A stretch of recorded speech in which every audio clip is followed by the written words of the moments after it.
La Cité de Dieu de saint Augustin, livre 6e, chapitre 11, Sentiment de Sénèque sur les Juifs. Entre autres superstitions de la théologie civile, ce philosophe condamne les cérémonies des Juifs et surtout leur sabbat, qui lui paraît une pratique inutile, attendu que rester le 7e jour sans rien faire, c'est perdre la 7e partie de la vie, outre le dommage qui peut en résulter dans les nécessités urgentes. Il n'a osé parler toutefois ni en bien ni en mal des chrétiens, déjà grands ennemis des Juifs, soit qu'il eut peur d'avoir à les louer contre la coutume de sa patrie, soit aussi peut-être qu'il ne voulut pas les blâmer contre sa propre inclination. Voici comment il s'exprime touchant les Juifs. Les coutumes de cette nation détestable se sont propagées avec tant de force qu'elles sont reçues parmi toutes les nations. Les vaincus ont fait la loi aux vainqueurs. Sénèque s'étonnait parce qu'il ignorait les voies secrètes de la Providence. Recueillons encore son sentiment sur les institutions religieuses des Hébreux.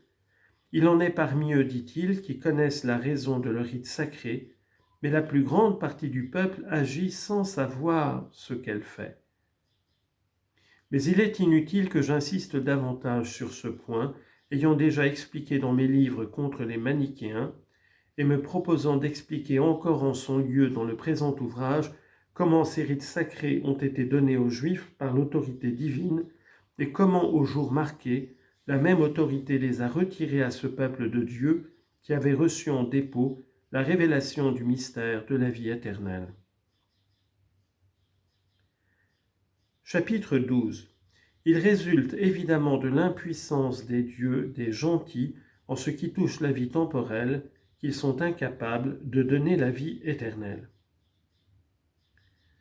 Si ce que j'ai dit dans le présent livre ne suffit pas pour prouver que l'on ne doit demander la vie éternelle à aucune des trois théologies appelées par les Grecs mythiques, physiques et politiques, et par les latins fabuleuse, naturelle et civile, si on attend encore quelque chose, soit de la théologie fabuleuse hautement réprouvée par les païens eux-mêmes, soit de la théologie civile, toute semblable à la fabuleuse et plus détestable encore, je prie qu'on ajoute aux considérations précédentes toutes celles que j'ai développées plus haut, singulièrement dans le 4e livre où j'ai prouvé que Dieu seul peut donner la félicité. Supposez en effet que la félicité fût une déesse, pourquoi les hommes adoreraient-ils une autre qu'elle en vue de la vie éternelle ?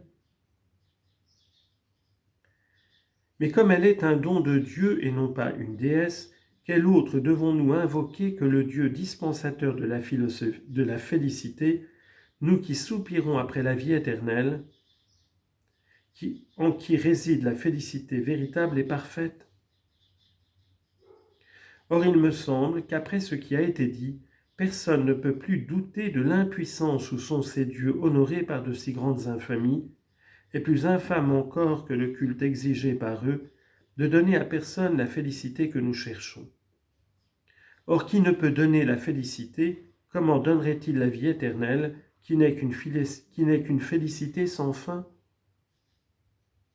Vivre dans les peines éternelles avec ces esprits impurs, ce n'est pas vivre, c'est mourir éternellement. Car quelle mort plus cruelle que cette mort où on ne meurt pas ? Mais comme il est de la nature de l'âme, ayant été faite immortelle, de conserver toujours quelque vie, la mort suprême pour elle, c'est d'être séparée de la vie de Dieu dans un supplice éternel.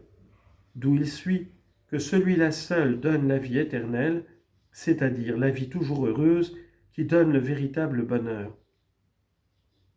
Concluons que les dieux de la théologie civile, étant convaincus de ne pouvoir nous rendre heureux, il ne faut les adorer ni pour les biens temporels comme nous l'avons fait dans nos 5 premiers livres, ni à plus forte raison pour les biens éternels, comme nous venons de le montrer dans celui-ci. Au surplus, comme la coutume jette dans les âmes de profondes racines, si quelqu'un n'est pas satisfait de ce que j'ai dit précédemment contre la théologie civile, je le prie de lire attentivement le livre que je vais y ajouter avec l'aide de Dieu.